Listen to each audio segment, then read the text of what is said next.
All right, who's starting this thing? Hello, everybody, and welcome to the Chip Lunch Podcast. This is the podcast where Can we go from above? Oh, it doesn't turn down. Yo. this is the podcast You where have to unplug it. Mr. Worldwide. You don't have to plug it and point it the other way. Oh, okay. Mr. Worldwide. What's people? hello. You know you want me. You know I want ya. You know you want. We're going to get demonetized, bro. You're sounding too accurate. Because sounds so much like people.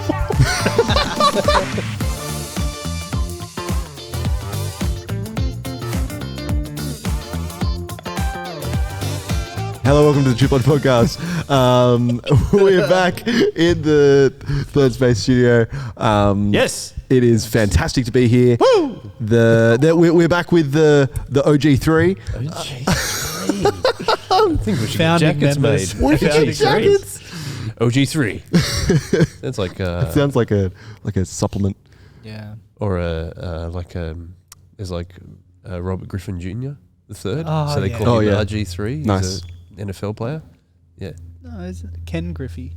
Jr.? Ken Griffey Jr. is the Oh, is he? Oh, whatever. Ken Griffey Jr. is the baseball player. Yeah, okay. But there's Robert Griffin the Anyway, third. there's I'll thirds. find out who he This is so I important. went to Omega 3 as the thing that came to my brain. Robert Griffin the third. Oh, of He course. was he's Dave an will NFL put heaps of quarterback. photos of these NRL players in it. It's great. NRL. What did you say? You said NRL. And then you said NFL. quarterback, so I thought you were being weird. Oh, you're being weird. So Quarterbacks for the don't play in one the person NRL. that's still listening. Hey, Greaves. How's Greaves. it going? I'm Ethan. This is Brayden. This is Joel. You know us all by now, but if you don't, welcome to the Chip Lunch Podcast. It's awesome. We're going to talk about Week Away. Now, Week Away, for many of you who don't know, it is not that Netflix movie. Is it a Netflix movie? I think it's a Netflix movie. The Week when Away. They go to a Christian camp. or Yeah, something? yeah. Oh, It's not that. It's not wow. that. It's not that. We should make that clear. It's It is not a Christian camp where we go away together for a week As a church. as a church, but it is not that film. Yeah. It is a. Well, it's- that's what we're chatting about. That's what we're chatting about. We're chatting about what it is. Why are we chatting about it, Ethan? Why are we chatting? Because we were just on it. Just went on and it. it's a really lovely kind of midway point for the year. And so that we use as our church, as that, a really cool midpoint. Yeah. But we thought we'd make it a really cool midpoint for the podcast, Yeah. just to kind of catch up and chat about Week Away, but also chat about how we're doing and what we're looking forward to going forward. Yeah, it's weird that I kind of split the year up like Easter is a quarter, then it's Week Away, and you're halfway through the year, and then it's Christmas. Oh, There's so it's no- like a quarter half. Yeah, exactly. Okay. Like I feel like they're the things I look forward to most in the year. My birthday's actually like halfway in between. So for me, it goes quarter Easter, quarter Week Away, quarter my birthday, Yep. quarter Christmas. Wow. Very Christian. Yeah, I know. 3/4 of. Well, it that just is means very it's Christian. it's a good year all year. Yeah. Mm. Are they like the new Christian calendar? It's Easter my week. Christian calendar. Easter Week Away, Yeah. Brayden's birthday, and Yeah. Christmas. And Lent maybe. Oh. Yeah, that makes sense. I always see Week Away like because we haven't done Week Away for. I think if you but we haven't done 2, but it kind of makes it 3 years since we've had it, right? Yeah. Almost. Is that Sure, right? I can't do maths. Yeah. Yeah. So And it was meant to be the 30th one.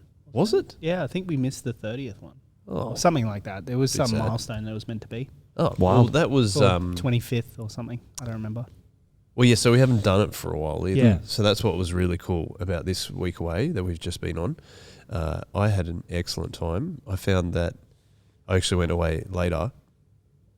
Went away afterwards for an extended holiday, and I was just like, for the first few days, I was like, why can't I just be back a week away? Like, just because I suppose I'm an extrovert and I get lots of energy from just like seeing heaps of people. There was lots of like, you just see someone else in like you're walking past and just give them a high five, Yeah. Yeah. stuff. But also like it's like people of different ages too. Like shout out to Zach Brealey, who youngest person ordering a Soul Revival apparel jumper. Quality. And I just see it every was time. I'm rocking like, it. cool jumper, man. Every time I saw him.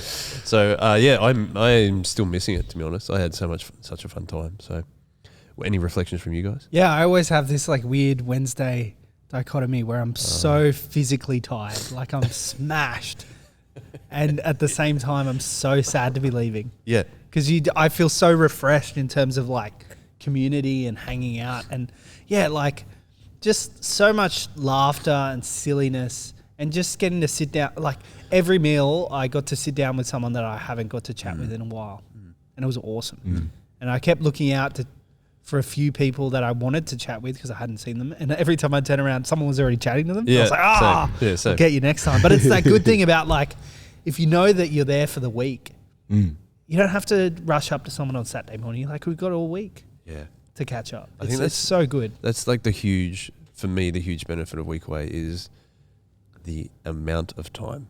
Yeah. That you're like, we're locked in here. Yeah. We're not going anywhere. Well, you sometimes can go out for a trip or whatever, but like you just have such a huge amount of time to spend with people. And I think, and again, like I said, as an extrovert, that works really well for me. Yeah.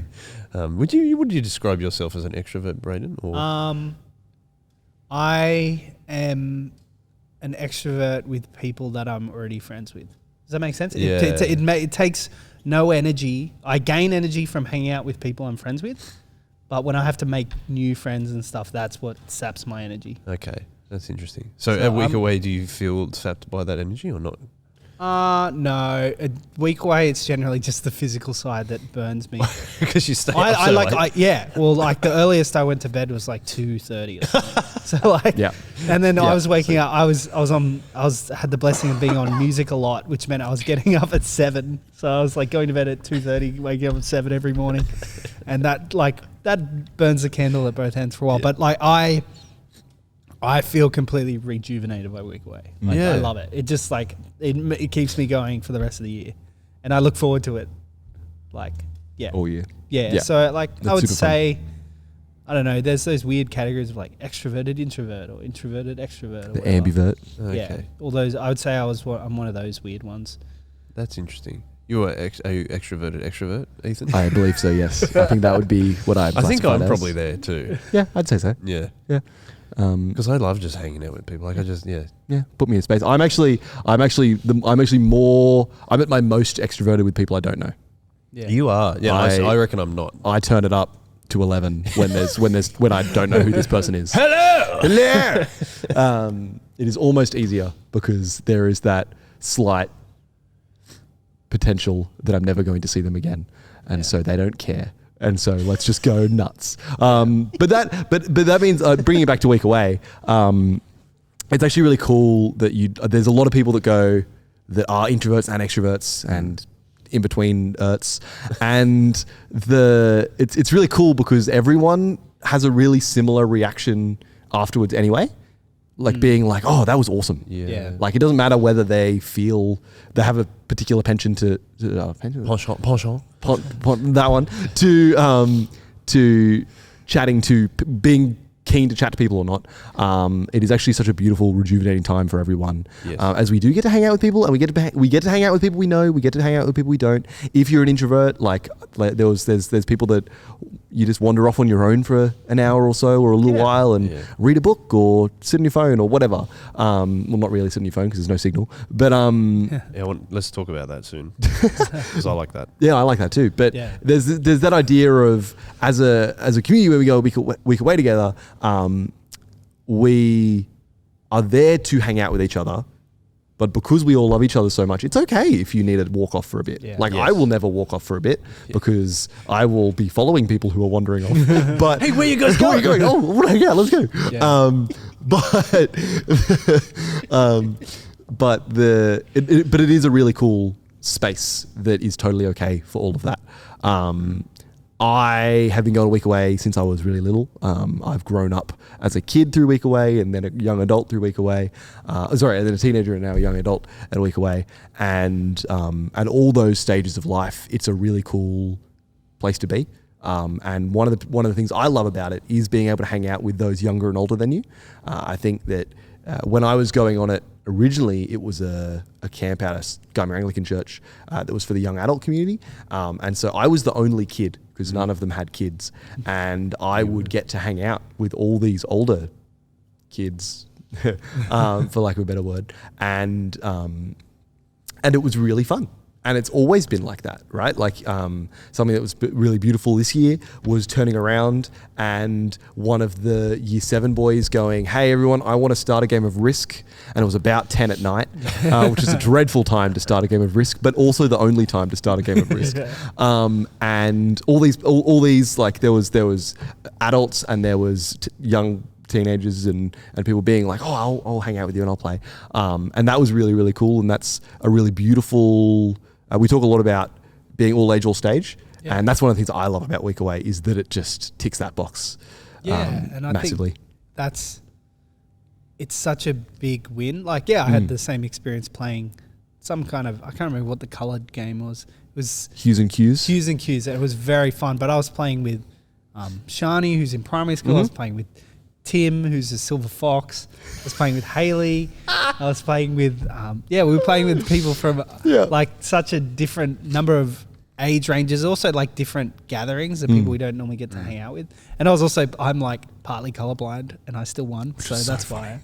I was so outraged. It was a very fun experience, but it's just that time. Like when else are you going, well, dinner's not till 5. I've got a couple of hours. Let's just sit down and play this random board game that all of us have never played before. It's so good. And like, I don't have the same experience as Eth of like, I can remember my first week away, and my first week away was going along and being like, oh, I'm going to have to sleep in a room with 4 other dudes that I don't know that well. Like, I don't know if Joel, you had that same experience on your first week away, but for me, that was like, oh, this is like a big step. And so I understand introverts who maybe are feeling like, oh, I'm not sure, especially if you're not in a family room, like I'm not sure whether I can do that. But it's just such a big once you are there. Yep. And once you are there, things just happen and you just have all this free time just to fill people in. Like the schedule of Week Away is that we all rock down on Friday, we have a talk on the Friday night. But then the schedule for every day from Saturday to Wednesday is that we have a talk in the morning, then we split off into our discussion groups until lunchtime, and then the rest of the time until 9:30 or 9 o'clock or whatever the next day is free. So you do have all this like incidental time to just hang. Yeah. I think one of my favorite things about the incidental time too that you're talking about is I didn't have my phone on me. Yeah. I left my phone in my room. That was incidentally where I was getting the best reception. But I was never in my room. So I was, I would check it occasionally. I got a couple of messages from my parents or something, but that was it. And it was like, this is freeing. Yeah. I'm gonna try and implement this more outside of Week Away because I think it's normally I don't even bring a phone charger to Week Away. I just let it die. Yeah. And this was the first time that I had. But instead, I smashed it on the first night. So that was a life. So then God was like, you still need to make sure your phone doesn't work. It was night 1. You plugged it in, but the power board tripped because we had 4 heaters plugged into it. And then night 2, you broke your phone. Yeah, that was. So I had a fun time with electronics on Week Away. I was trying to think back to my first Week Away, which was 2004, and that was when it was still at Morisset, not at where we go now, down at Watersley. And the rooms are a little bit different. They're all bunks. But again, it was all a lot of youth. It was about a lot of the youth community rather than the entire church. But there was a lot of people that I was in a room. You asked that question, Brayden. I was in a room with a lot of people that I already kind of knew. Oh. I mean, I think there was only, I can't remember correctly, and someone should correct me correctly to see how many times I can say correctly in there. But I think there was only 4 of us or 5 of us in the room at that particular time. Where when we've been at Watersley, you can get up to 8 people in the room, which can be a lot of people with one bus. We had much 16. more than 8. Yeah, but yeah, exactly. In the boys' room. But my first Week Away was really cool because it was the time that I made a real commitment to be a Christian. Yeah, because it was, spending all that incidental time with Christians, and it was like, actually, this is like, I became a Christian earlier, but this was like, no, this is it. Yeah, and I had the same experience. Like my first week away after that is when I was like, I'm coming back and I'm going to come every week. And I committed to be on the music team. And then my second week away was when I joined the youth team after that week away as well. So I think it's such a good time to reflect. We didn't really have much this time, but normally we have a few quiet times throughout the week, and it's so good to just sit in nature. It's a beautiful spot where we are in terms of just hanging out and just really finding time to just sit in God's word in the morning and really let that inform the rest of the day as you go out as a community. It's so, I always find it, I get super like reflective when I get really tired and like super like, and I find that actually really good for, just reflecting on my year. I find week away for me is a big, check out of everything else that's going on in your life. Like again, turn your phone off and just check into this community and check into what God's trying to tell you. Yeah. Right? I find it like, you know how people like review their year? Yeah. I kind of I do that after a week away. Yeah. It makes me do that. Cause it's like the financial year. And the financial, it kind of is almost. My tax return pays for week away most years. Yeah, that's sort of fair enough. But it's kind of like, what am I actually doing? Because like, sorry, by the way, I'm sniffing because I got sick a week away and I'm still recovering from it. And that's why I sound nasally too. How annoying is that when you sound weird and people are like, you sound weird with your nasally stuff. Anyway, what was I saying? Something about week away. Wait, thanks. Like it's kind of point to start reviewing, like especially this year for us, it's been, me and my family, it's been quite crazy 6 months. We've been, someone in our family has been sick for almost 2 months. We've had COVID twice, and plus my wife going back to work after our third baby. Like to be able to have that time to reflect is really important. And I think also you're saying starting the day with literally a sermon and then studying the word and then discussing the word in your discussion groups afterwards is what a great way to start the day. Yeah. And it's only the first 2.5 hours of the day, really. Oh, yeah. Like you've got breakfast beforehand, but it does set the tone for everything else that we are doing at Week Away. And I just wish we could do it more often. Yeah. Right. Like, and if it goes like, this is what I want. Like, this is why I need to have quiet time at the start of my day, or at least where do I put in being in God's word every single day, rather than, I'm a Christian and I'll read the Bible sometimes. It has that effect on you. Like, that's why I say I think we should do it more often if we could, because that's what we should be doing ourselves as Christians individually ourselves. I think it's really easy to ride a camp high. That's something that happens to everyone, and it happens to, like, it isn't just Week Away centric. There's many a church that goes away on a camp. Particularly youth camps have had this effect, I've seen, where youth have gone on a camp and been like, yeah, Jesus is the best. And then they've like come back and they're like, yeah. And then they read the Bible for a week and it's like, yeah. And then they don't, because they stop once, and then it all fizzles out. And I think what I'm trying to say is that it's really easy to ride the high of Week Away and then fizzle out. Yeah. However, I think one of the really beautiful things about Week Away is that because we're going away as a church, we're not just going away to a conference or to something separate from us. We are staying in that community, and when we come back to our community every weekend, it's that or every Tuesday when you got Bible study, or Monday when you got whatever, you're still with that same group, and so the things you learnt and the habits you're trying to set, you can actually follow that up with your group and with your friends and with your community. And so I think it's a really beautiful it's a beautiful part of being Christians together for the whole of life, rather than a little reset every year that'll get us fired up for a week or two. But actually it's a reset, but it's a reset for a longer period of time. It's not just let's get them fired up for a week so they go back to their church and get stoked. It's actually like Brayden, you started youth leading and Yeah. getting into music and and you recommitted yourself to God, Joel, and it's stuff like that actually charges you up to continue rather than just fires you up for a little bit. It's just intentional time where you can stop and go, well, I remember that first week, well, if I'm a Christian, if this is what I believe and this is what we're talking about, then why am I living my life this way? Yep. Does that make sense? Yep. Like, why the rest of the time am I living this way if this is what I actually believe? I think it's a really cool time to reflect.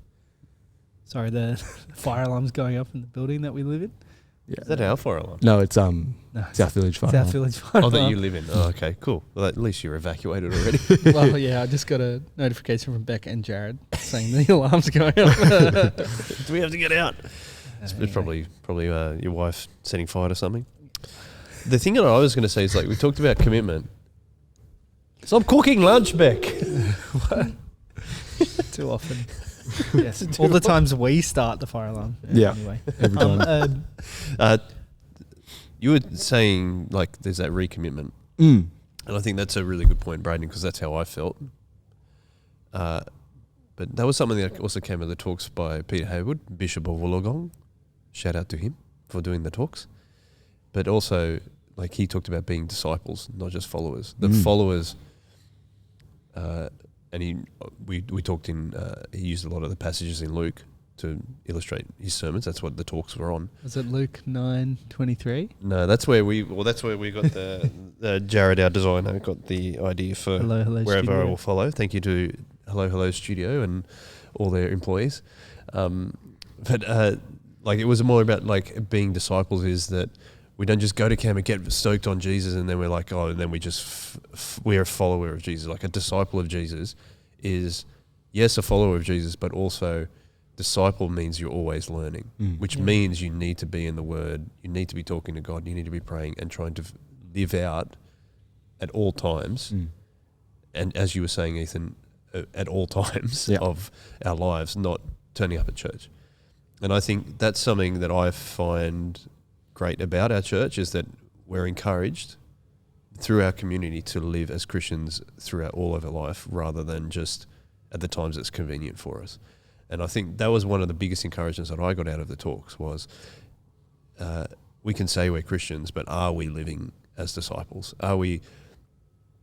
And I actually read this in a study that I was doing on Ephesians in our next talk series at church was like, God has put us in a place to do a particular thing, be his disciple in that position that he's put you in, whether, you know, where you're living, where you're working, whatever you're doing, and be listening to God and what he's telling you rather than just, yeah, I'm a follower of Jesus and I'll just do whatever I want during the week.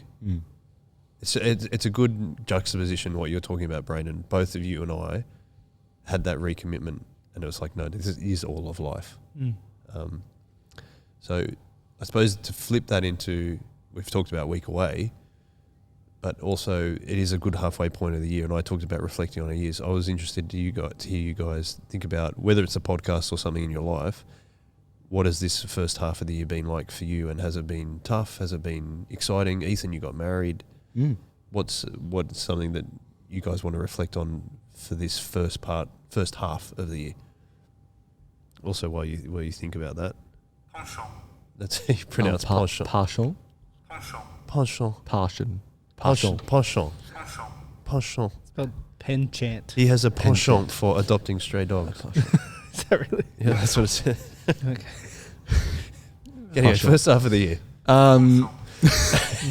Well, I have it's like, I got married this year and I moved out this year and I have a passion to wanting to punch Joel this year. No,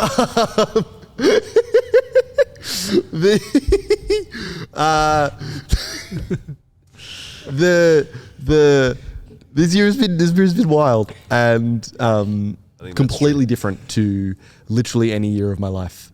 And it's been really cool. I've really enjoyed it. And some of it's been really, really hard. And some of it's been sick. And all of it's been amazing. But yeah, I don't know. It's a it's so cool to see how unchanging God is when everything else changes. Yep. And that's been this year for me. It's been every few weeks there's been something new, or every few weeks there's been something new. And of the 6 months we've been in 2022, and not all of those new things have been good, but at the same time, God's been exactly the same in all of that. I've been trying to spend a lot more of my time in God's Word, which has been really encouraging for me, and has helped me stay solid in the what's the opposite of solid? Not liquid. In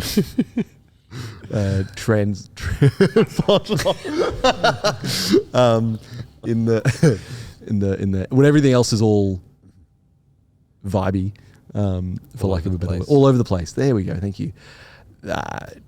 It's been really encouraging seeing God stay the same. And that was a long way of saying that same thing twice, but yeah. And how does that help you react to everything being all over the place when you know that God's solid? Like, whether it's good or not, like, the reaction to every situation is it's going to be fine because God's got it. Like, even if the situation's great, it's like, sick, thanks God. And if it's not, it's like, cool, what do you got for me now?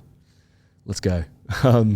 There's a and maybe it's because I'm an optimist, but that makes it a little bit easier to have those perspectives. But I was chatting with my wife Katie the other day about my optimism, and I've decided to define it as a pragmatic optimism, and that's kind of what that ends up looking like. It ends up looking like, well, pragmatically, if you look at it realistically, and if you look at an issue from a pragmatic perspective, it's often either everything's falling apart or it's going to be fine, and often it's not going to be fine because everything's structured. It's going to be fine because God's got it. Everything could be falling apart. That's true, but it's going to be fine because at the end of the day, God's got it. And if it's not, and like, that's often, to my shame, God's got it is often the last point of my optimism. Yeah. It's often the pragmatic solutions come before that often, and which can really add to the everything falling apart sometimes. But yeah, I think it's really important to remember that in the looseness, in the weirdness, but in the joys and in all the excellent stuff, it actually all starts with what God's doing in your life. And for me, life's been nuts and God's been there. And that's what I've learnt this year. It's really cool. Yeah, that's really cool. Brayden? I feel like it's about January 10th. Oh, doesn't it feel like that? Oh my God. Isn't that the date you got married? I'm just saying, January. like, the time first. Okay. The time has absolutely, this year I feel like particularly has absolutely flown by. I've been writing 2021 all year. Yeah, like exactly. on my little, like, all year. Like, usually I've got it by now, but yesterday I wrote 2021 on an important slip. Yeah. The fact that it's almost August just like blows my Astounding. mind. Like, yeah, it's this year for me, I think it's been a big challenge in I feel like I've been trusting my own plans too much, trusting in my own strength too much, and I feel like this year has just been like, no, it's God's plan, and you need to trust that He's under control, and that is massively comforting in some ways, but also in other ways really scary because you're not in control. Yeah. And I think, I feel like a lot of people had that realization over COVID. I feel like over COVID, I don't know, I was fine, but I feel like it's taken. I think we were fine. Yeah, we were doing stuff all the it's time. taken post COVID for me to get that. It's really weird, but yeah, I feel like it's been a big lesson in trust, and a big lesson in like, just going back to like semi-normal life and just trying to figure out what that looks like. Because, well, I had that. I was married for a year and a half before the first lockdown, but then we had basically, another year and a half of lockdown. So I think trying to figure out my rhythm, trying to figure out how to best structure my week to be juggling the things that I need to do, but also how to be coming to things like family, make sure that I'm coming to family, church, God, my relationship with God with openness and excitement for all of those things, and not coming to those things out of a sense of duty because I'm just tired, or maybe I'm putting too many eggs in a certain basket and I'm ignoring other things. I think, just trusting overall that things are going to work out. They might not work out the way that I want them to, but they're going to work out because that's God's plan. And I think that's been the thing for me this year so far. What about you, Yol? I think like you guys are kind of talking about something similar. I think that, I think the COVID lockdowns, we got through it quite well, especially on Fridays, because remember Fridays was the day that we were recording all the digital services and doing that, and I think that really helped me through that time, because it was like we talked about being extroverts, me being an extrovert, and like to be able to spend time with people was really, really cool. So I'm really blessed to be able to do that. But I think, and as I shared before, like the getting used to what life looks like now is like really run its course in the last 6 months, I think, and figure out what is the rhythm for me now that I've got 3 kids, 2 that go to school, and my wife works a 7-day fortnight. I'm working 2 jobs, and there's all the other things associated with the family. And then like I got COVID over Christmas. I then got it again in April, and because I got it again in April, I had to do 2 weeks of isolation, because that was the time where you still had to isolate when you're in close contact. So my wife got it from work. She got to go back to work, and I had to stay for another week because me and all the kids got it. So we had 2 weeks. And then, as I said before, like in around the last 2 months, every single one of there's not one of us that hasn't been sick for the last 2 months.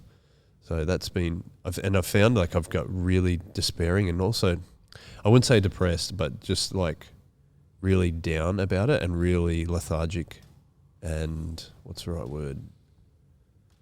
I felt lazy because I'm just like, or like my mind is lazy because it's like beaten down by getting sick so often. And I've really struggled with that because I'm pretty, let's get up and at them. Like I'm pretty, and especially these days I'm pretty up and at them. That I found that really, really hard, and it's almost like feeling like a bit like Groundhog Day. And I have been struggling with that a lot. Like it's like the same thing over and over again, being sick and trying to get the family out the door kind of thing during the week and all that kind of. So I've been battling with that a fair bit lately. So, and I think like to hear you guys talk about God's the same in everything anyway, I'm like, oh, that's 100% correct. And Week Away was really good for that too, because it was like, oh, the reminder is, no, God is just as stable in the good times as he is in the difficult times. And he also puts us through certain periods of suffering for a reason, to refine us. And I came to that realization a while ago, and I was like, a lot like you were saying, Ethan, about what you've got for me next. But that period of 2 months being sick was like, I've had enough of this. Like I can't do with this anymore. And then it says me like talking with this nasally voice, but hopefully we're at the end of it, and we may have got through enough of the illnesses. And I think that's just a part of like my kids not seeing other children for a long time, and they get sick, and their immune systems are. That's just what happens, and we've had lockdowns and not seen each other as much, so there hasn't been a time to spread them out. It's all just come in one period. But I've never been this sick. I know I'm harping on about it, and there's people that struggle a lot harder than me with different things, but I've never been this sick this often ever in my life, and it really got me down. So I think that's why I like what you guys are saying. There's heaps of benefit to it as well. And I have changed a few things around. I'm trying to go to bed earlier. I used to do my quiet times in the morning. I can't do that. So now I actually like read the Bible and I get to work, and then when I have a break, I journal about it and stuff like that. So that's what it's done to me. That's exactly like, because I wasn't doing that at the start of the year, but being sick is like, I need to recalibrate what's going on here, for that very reason. So that's probably where I'm at, or am I? I can't even speak properly. Where I am at the moment, and I think that's what again Week Away is doing. It's like a circuit breaker, and it goes, are you really doing what God is wanting you to do in your life when you spend so much time in the Word and so much time with other people that are Christians and that are trying to do the same thing? Is that then you start more aligning yourself with God's will than your own will, and that is hard, because Brady said that before, didn't you? It's like, that can be scary. It's like, but I want to do all these things, or I want to be in control of this. How can God be in control? But or you just think my plan sounds pretty great. Yeah, my plan is good. Yeah, I've thought this through. And you're like, well, the God of the universe kind of has a much wider plan. And as like Ethan said, he's putting you through certain things for a reason. Yeah. So I think that's where I'm at. Luke 14 says, Jesus tells a story. Bible verse. Hang on, you have a 4 Bible verses. I've just been doing a lot of thinking about this one, this particular passage since Week Away, and I won't read the whole thing. But Jesus says, suppose one of you wants to build a tower. Won't you first sit down and figure out how much this tower is going to cost and whether you have enough money to complete it? And he says, for if you lay the foundation, you're not able to finish it, everyone else who sees you will laugh at you, saying, this person began to build and wasn't able to finish. And then he goes on to tell another story, and he tells a story about a king who's going to go to war against another king. And he says, won't he first sit down and consider whether he is able with 10,000 to oppose one coming against him with 20,000? If he is not able, he'll send a peace delegation. And following both of those, Jesus says, in the same way, those of you who do not give up everything you have cannot be my disciples. And it's this really interesting idea about, it's actually like a lot of the passages around this, he's talking about giving up money. You see Zacchaeus in a few chapters over talks about money, and the one previously there's some parables about that. But something that I've been really moved by and really struck by is that giving up everything isn't just giving up money. It is partially, but giving up control, giving up knowing that your will is not what's going to do it. Your plans are not going to be God's plans, and actually giving up that. And it's whatever we build is not actually what we need to be building. We should be laying a foundation to build according to God's plan. And we have this beautiful foundation that is grace and forgiveness. But we need to figure out the cost of going the rest of the way. And that is following, like the cost of following Jesus, that is giving up stuff like control. And that's really struck me over the last little bit, but also really encouraged me, because the answer is, like, when you are a disciple of a follower of Jesus, there are like, I was talking to a scripture class about this cost idea, and I was thinking about it. I was like, oh, well, one of the costs is that you have to love one another, and one of the costs is going to church, and one of the other costs is giving up your time. And it's like, oh wait, you have to do those things, and they're all fun. Like, so many of them are fantastic, because being a Christian is so good. A Week Away was such a good example of that. Like, I know heaps of people that gave up a week of work for that, or a week of leave or whatever, and that's an example. But it was such a beautiful thing to get out of that instead, right? And yes, giving up control sucks and is hard, but God's got something excellent in store, and whether that is here or in heaven, it's a really beautiful, really cool thing. So I just wanted to share that. That was something I've been really encouraged by over the last little while, but and kind of worked with what we were talking about.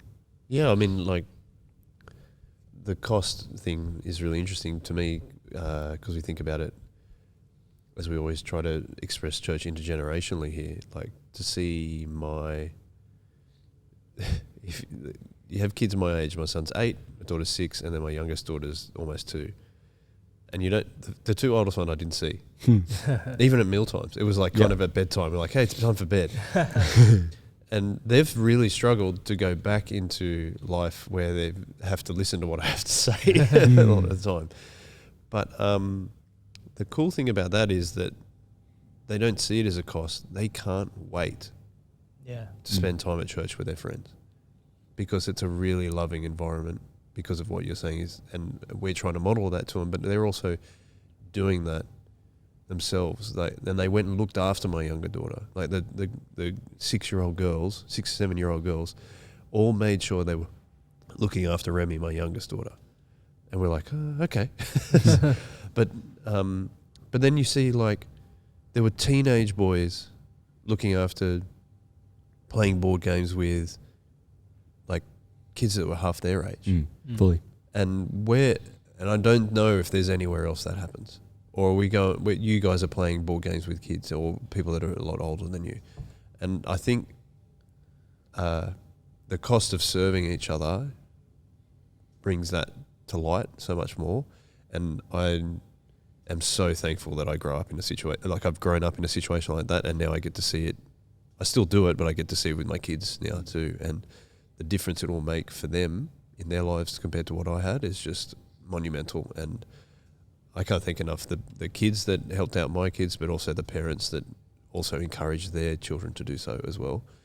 And it's not, like you're saying it's a cost, but it doesn't sound like a cost either. Like it's like, and it doesn't feel like one when you're actually doing it. Well, I suppose the cost is servant-heartedness, but like when you know what Jesus has done for you and then you see other people doing it and then you're like, this is actually really possible and actually easy to do when you decide to give up those things that we were talking about, control and plans and not wanting to spend time with people unless they were your very close friends. Or I'm probably rambling a bit, but that's the other reflection of Week Away I didn't bring out earlier was the kids were just having such a great time and they were all looking after each other and all making sure that if someone got hurt, they'd bring them to their parents. They'd go and find their parents, or they'd come and bring the child who'd hurt themselves to their parents. They wouldn't just go, oh, well, let's keep playing. So, yeah, that's something else that I was encouraged by. But we can probably wrap it up. But anything else you want to say, Brayden, before we finish? Yeah, I think it's all excellent points and just fun to reflect on the culture that has been built over 30 years of being ministry and 10 years of being a church, and just is now expressed by even by our youngest members and our oldest members, like seeing Elva hang out, just have a great time, and same with them. Yeah, it's just so good. Yeah. Had the best time with Julie. I was at a table with a whole bunch of people at one point, and Adam, one of the guys at church, who he gets an email every week, and that email has some trivia on it. And so we're sitting around this table with all these different ages, and Julie was one of them, and she was just like smashing this trivia game. It was very fun. That was actually something I really loved at trivia. Oh yeah, we did trivia at Week Away. Yeah, we did trivia because it was a real intergenerational thing. We got to learn heaps about other people. People asked questions about their particular interest area. The One Direction round really got people's backs up. Yeah, people were fired up about that. The people just got hammered by it. If you had a female between the ages of perhaps 12 and 21, you would have done really well. Otherwise, you were gone. Yeah, but that was also another thing. Is like Aurelia, who's been on this podcast and is also a big One Direction fan. Everyone knows that she likes One Direction now. Yeah, because she did those questions on it, and so it's a talking point about someone at a different age to you. Yeah, it's great. Those kind of things is awesome. We wrap it up. Yeah. Wrap up the chips. Go and get some chips. It's lunchtime. Yeah, it is lunchtime. Chip time. Whoop, whoop. Thanks, boys. It was really fun. Yeah, really always enjoyable. If you have any questions, get in contact with us. We're always here at church, here on the Chimp Lunch Podcast. If you want to be on the Chimp Lunch Podcast, let us know. We'd love to hear your story if you haven't been on. Anything else? No. This is all. Just one way. Thanks for listening, everyone. Yeah, this is thanks the way. so much. One way. One way.